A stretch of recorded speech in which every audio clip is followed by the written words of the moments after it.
ಬೆಳಗಾವಿ ಜಿಲ್ಲೆಯ ಕಾಗವಾಡದಲ್ಲಿ 2028ಕ್ಕೆ ಶಾಸಕರು ಯಾರಾಗ್ತಾರೆ ಒಂದು ರಹಸ್ಯ ಸುದ್ದಿ ಹೇಳಕ ಬಂದೇನಿ.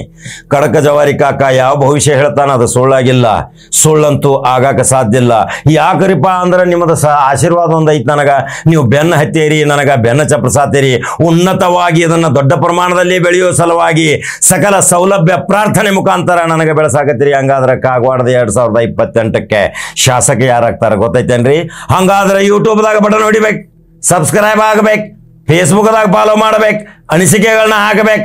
ಬಟನ್ ಹೊಡೆದ್ರೆ ಅಂದ್ರೆ ನೇರವಾಗಿ ನಿಮ್ಗೆ ಸುದ್ದಿ ಬರ್ತಾವ. ಅಲ್ಲಿ ಗ್ರೂಪ್ ವಿಡಿಯೋ ನೋಡೋಕಿತ್ತಲು ನೇರ ನೋಡ್ರಲ್ಲ ಪುಕಟದಾಗ ಕಾಕ ಪುಕಟ ಸುದ್ದಿ ಕೊಡೋ ಸಲುವಾಗಿ ತಯಾರಾಗಿ ನಿಂತಾನ. ಹಂಗಾದ್ರೆ 2028ರಲ್ಲಿ ಇದೇ ಕಾಗವಾಡ ಮತಕ್ಷೇತ್ರದಲ್ಲಿ ಮುಂದಿನ ಭವಿಷ್ಯದ ನಾಯಕ, ಸವಿನಯದ ಯುವಕ, smart hero, Young star Srinivas Patil, ಮಾಜಿ ಸಚಿವ ಶ್ರೀಮಂತ ಪಾಟೀಲ್ ಅವರ ಸುಪುತ್ರ ಮೊನ್ನೆ 2024ರ MP ಇಲೆಕ್ಷನ್ದಲ್ಲಿ ಎಷ್ಟು ಸಾವಿರ ಕಾಂಗ್ರೆಸ್ ಪಕ್ಷಕ್ಕೆ ಲೀಡು ಮಾಡಿ ತೋರಿಸೋದು ಗೊತ್ತೈತಲ್ರಿ? ಆ ಯುವಕ ಇನ್ನು 2028ರಲ್ಲಿ ಶಾಸಕ ಆಗೋದು ಗ್ಯಾರಂಟಿ. ಯಾಕಂದ್ರೆ ಅಲ್ಲಿಯ ಜನತೆ ನಾವು ಶ್ರೀಮಂತ ಪಾಟೀಲ್ನ ಕಳ್ಕೊಂಡು ಬಹಳ ತಪ್ಪು ಮಾಡಿದೆವು ಕಾಕ. ಶ್ರೀಮಂತ ಪಾಟೀಲ್ ಕೋಟಿ ರೂಪಾಯಿ ಖರ್ಚು ಮಾಡಿ ಸ್ವಂತ ದುಡ್ಡಿನಿಂದ ನೀರಾವರಿ ಸೌಲಭ್ಯಗಳನ್ನು ಮಾಡಿ ಅನೇಕ ಪ್ರಗತಿಪರ ಕ್ಷೇತ್ರದಲ್ಲಿ ಇದನ್ನು ಸುಧಾರಣೆ ಮಾಡಿದಂಥ ಶ್ರೀಮಂತ ಪಾಟೀಲರನ್ನು ಮರೆಯಲಿಕ್ಕೆ ಸಾಧ್ಯವಿಲ್ಲ. ಅವರ ಆಪ್ತ ಸಿಬ್ಬಂದಿ, ಅವರ ಗಣ್ಯಮಾನ್ಗಳು, ಅವರ ಬೆಂಬಲಿಗರು, ಅಜಾತ ಶತ್ರು, ಜಾತ್ಯತೀತ ನಾಯಕ, ಭಾವನಾತ್ಮಕ ಸಂಬಂಧದಿಂದ ಭಾವ್ಯತೆ ಮೆರೆಯುತ್ತಿರುವ ಈ ಶ್ರೀಮಂತ ಪಾಟೀಲ್ ಅವರ ಸುಪುತ್ರ ಶ್ರೀನಿವಾಸ್ ಪಾಟೀಲ್ ಉದ್ಯೋಗಪತಿ 2028ರಾಗ 50,000 ಮತಗಳ ಅಂತರದಿಂದ ಇದೇ ಕಾಂಗ್ರೆಸ್ ಪಕ್ಷದ ಟಿಕೆಟ್ ತೆಗೆದುಕೊಂಡು ವಿಧಾನಸಭಾ ಪ್ರವೇಶ ಮಾಡ್ತಾನೆ. ನೀವು ಕಾಗವಾಡ ಪುಣ್ಯವಂತ ಜನ ನೋಡ್ತೀರಿ. ಯಾಕೆ ಶ್ರೀನಿವಾಸ ಪಾಟೀಲ್ಗೆ ಕಾಂಗ್ರೆಸ್ ಟಿಕೆಟ್ ಕೊಡಬೇಕು? ಕಾಂಗ್ರೆಸ್ ಪಕ್ಷ ಮೊನ್ನೆ MP ಚುನಾವಣೆಯಲ್ಲಿ ಎಷ್ಟೊಂದು ಲೀಡ್ ತೋರಿಸಿಕೊಟ್ಟಂತ ಈ ಯುವಕ ಅಪಾರ ಯುವಕರ ಪಡೆ ಸಹಿತೈತಿ. ಆದ್ರೆ ಆ ಶ್ರೇಯಸ್ಸು ಶ್ರೀನಿವಾಸ ಪಾಟೀಲ್ಗೆ ಸಿಗಬೇಕು, ಅಲ್ಲಿ ಅದು ಮತ್ತೊಬ್ಬರಿಗೆ ಸಿಗಲಿಕ್ಕೆ ಸಾಧ್ಯವಿಲ್ಲ. ಅಲ್ಲಿ ಸೋಲಿಸೋ ಸಲುವಾಗಿ ಪ್ರಯತ್ನ ನಡೆಸಿದ್ರಿ ಚಿಕ್ಕೋಡಿ ಲೋಕಸಭಾ ಕ್ಷೇತ್ರದಲ್ಲಿ ಈ ಪ್ರಿಯಾಂಕಾ ಜಾರಕಿಹೊಳಿಯನ್ನ.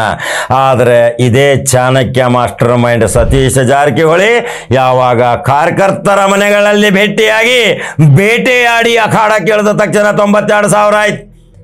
ಎಲ್ಲರ ಮನಸ್ಸಿನಾಗ ಎತ್ತರಿ ಸೋಲಿಸ್ಬೇಕು. ಇವ್ರು ಯಾಕೆ ಇಲ್ಲಿ ನಮ್ಮ ಜಿಲ್ಲೆದಾಗ ಪ್ರಜಾಪ್ರಭುತ್ವದಲ್ಲಿ ರಾಯಬರೇಲಿಯಿಂದ ಎಲ್ಲೆಲ್ಲಿ ಚಿಕ್ಕಮಗಳೂರಿಗೆ ಬಂದಂಥ ಇಂದಿರಾ ಗಾಂಧಿ ಇತಿಹಾಸ ಇದೆ, ಸೋನಿಯಾ ಗಾಂಧಿ ಬಳ್ಳಾರಿಗೆ ಬಂದಂಥ ಇತಿಹಾಸ ಮತ್ತು ಅನೇಕರು ಘಟಾನುಘಟಿಗಳು ಸಹಿತ ಇದೆ. ಕರ್ನಾಟಕದಿಂದ ಆರಿಸಿ ಹೋದಂಥ ಉದಾಹರಣೆಗಳಿದ್ದಾವೆ. ಈಗ ಹಣಕಾಸಿನ ಮಂತ್ರಿ ನಿರ್ಮಲಾ ಸೀತಾರಾಮನ್ ಎಲ್ಲಾರು ಗೊತ್ತೈತ್ರಿ? ನಮ್ಮ ರಾಜ್ಯದಿಂದ ಆರಿಸಿ ಹೋಗ್ಯಾರ್ರಿ. ನಮ್ಗೆ ಹಣಕಾಸಿನ ಮಂತ್ರಿ, ಆದ್ರೆ ನಮಗೆ ಚೊಂಬ ಕೊಡಾಕತ್ತಾರ. ಏನು ಮಾಡೋದು, ಪರಿಸ್ಥಿತಿ ಹಂಗೆ ಬಂದೈತಿ. ಬೆಳಗಾವಿ ಜಿಲ್ಲೆಯಲ್ಲಿ ನವ ಯುವಕರು, ಭವಿಷ್ಯದ ನಾಯಕರು ತಯಾರಾಗತ್ತಾರ. ಇದೇ ಶ್ರೀಮಂತ್ ಪಾಟೀಲ್ ಅಲ್ಪಸಂಖ್ಯಾತರ ಮಂತ್ರಿ ಇದ್ದಾಗ ಅಜಾತ ಶತ್ರು ಯಾರ ಜೊತೆ ವೈಮನಸ್ಸ ರಾಜಕಾರಣ ಮಾಡಲಿಲ್ಲ. ಅವರಂತೆ ತಂದೆಗೆ ತಕ್ಕ ಮಗ ಶ್ರೀನಿವಾಸ ಪಾಟೀಲ್ ಉದ್ಯೋಗಪತಿ. ಅನೇಕ ಸಕ್ಕರೆ ಕಾರ್ಖಾನೆಗಳಿದಾವ, ಅನೇಕ ಸಾವಿರಾರು ಜನರಿಗೆ ಉದ್ಯೋಗ ಕೊಟ್ಟಾರ, ಬಡ ಜನರ ಕಣ್ಣೀರು ಒರೆಸ್ಯಾರ, ನೀರಾವರಿ ಯೋಜನೆಗಳನ್ನ ಮಾಡಿ ತೋರಿಸ್ಯಾರ, ಅನೇಕರ ಸುಖ ದುಃಖಗಳಲ್ಲಿ ಸ್ಪಂದಿಸಿ ಇವತ್ತು ಉಚಿತವಾಗಿ ಲೆಟರ್ ಸಹಿತ ಅವರು ಕೊಡ್ತಿದ್ರು ತಾವು ಮಂತ್ರಿ ಇದ್ದಾಗ. ಅನೇಕ ಅಭಿವೃದ್ಧಿ ಕಾಮಗಾರಿ ಸಲುವಾಗಿ ಯಾವುದೇ ಪರ್ಸೆಂಟೇಜ್ ವ್ಯವಹಾರ ಇಲ್ಲ, 2 ನಂಬರ್ ದಂಧೆ ಇಲ್ಲ. ಅಂಥವ್ರನ್ನ ಕಳ್ಕೊಂಡ ಮೇಲೆ ಈಗ ಅಲ್ಲಿ ಜನತೆ ಪಶ್ಚಾತ್ತಾಪ ಪಡಾಕತೈತಿ. ವಿಧಾನಮಂಡಲ ಅಧಿವೇಶನ ನಡೆದಾಗ ನನಗೆ ಭೇಟಿಯಾಗಿ ಕಾಗವಾಡದಿಂದ ನಾವು ಈ ಸಾರಿ ಶ್ರೀಮಂತ ಪಾಟೀಲನ್ನು ಕಳ್ಕೊಂಡು ಬಹಳ ಪಶ್ಚಾತ್ತಾಪ ಪಡಾತೀವಿ ಅಂದಾಗ, ಮುಂದೇನು ಮಾಡ್ತೀರಿಪ್ಪ ಅಂದಾಗ ಶ್ರೀನಿವಾಸ್ ಪಾಟೀಲ್ ಹೆಸರು ಹೇಳ್ತಾರೆ. ಈ ಶ್ರೀನಿವಾಸ್ ಪಾಟೀಲ್ ಇನ್ನು ಅಖಾಡಕ್ಕೆ ಇಳಿದಾನ, ಇನ್ನು ತಯಾರಿ ನಡೆಸ್ಯಾನ. ಅಲ್ಲಿರುವಂಥ ಪ್ರತಿ ಹಳ್ಳಿಗೂ ಸಹಿತ ತಂದೆಯ ಮಾರ್ಗದರ್ಶನದಂತೆ ಈ ಶ್ರೀನಿವಾಸ ಪಾಟೀಲ್ ಪರಿಚಯ ಅದಾನ. ಇನ್ನು ವಿಧಾನಸಭಾ ಪ್ರವೇಶ ಮಾಡ್ತಾನೆ 2028ಕ್ಕೆ. ಬರ್ಕೋರಿ, ಖಡಕ್ ಜವಾರಿ ಕಾಕಾನ ಯೂಟ್ಯೂಬ್ ಚಾನಲ್ ಬಟನ್ ಹೊಡೀರಿ, ಲೈಕ್ ಮತ್ತು ಶೇರ್ ಮಾಡ್ರಿ. ಹಂಗಾದ್ರೆ ಶ್ರೀನಿವಾಸ ಪಾಟೀಲ್ದು ಒಂದು ಸುಂದರ ಸ್ಮಾರ್ಟ್ ಫೋಟೋ ತೋರಿಸಬೇಕಲ್ರಿ? ಮಾಡುತ್ತಿರುವ ಕಾರ್ಯಚಟುವಟಿಕೆ ಕೆಲ ಕ್ಷಣದ ಮಾಹಿತಿಗಳನ್ನು ತೋರಿಸ್ಬೇಕಲ್ರಿ? ತೋರಿಸಿದ್ರನ ಗೊತ್ತಾಗೋದ್ರಲ್ಲ. ತಂದೆ ಮಂತ್ರಿ ಇದ್ದಾಗ ಎಂಥ ರಾದ್ದಾಂತ ಮಾಡಿದರು. ತಂದೆ ಮಂತ್ರಿ ಇದ್ದಾಗ ಅನೇಕ ಯೋಜನೆಗಳನ್ನ ತಂದರು.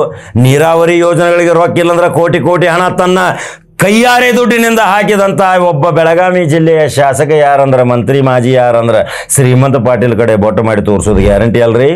ಕಾಗವಾಡದ ಪುಣ್ಯ ಜನತೆ, ನಿರ್ಣಯ ನಿಮ್ಮ ಕೈಯಲ್ಲಿ, ಫಲಿತಾಂಶ ನಿಮ್ಮ ಕೈಯಲ್ಲಿ, ಬೋಣಿಗೆ ಮಾಡೋದು ನಿಮ್ಮ ಕೈಯಾಗೈತೆ ಅಂದಮೇಲೆ ಯಾರೇನು ಮಾಡೋಕ್ಕೆ ಸಾಧ್ಯ ಇಲ್ಲ. 28ರ ದಾರಿ ಕಾಕೋದು ಕೊಡ್ರಿ. ಒಳ್ಳೆಯ ಸುಶಿಕ್ಷಿತ ಶಿಸ್ತಿನ ಶಾಸಕ ನಿಮಗೆ ಬೇಕಾದ್ರೆ ಶ್ರೀನಿವಾಸ ಪಾಟೀಲ್ ಬಗ್ಗೆ ಜೈ ಶ್ರೀನಿವಾಸ ಅನ್ರಿ. ಹಂಗಾದ್ರೆ ಮತ್ತೊಂದು ಕಡಕ ಜವಾರಿ ಸುದ್ದಿಯೊಂಗ ಬರ್ತೀನಿ. ನಮಸ್ಕಾರ.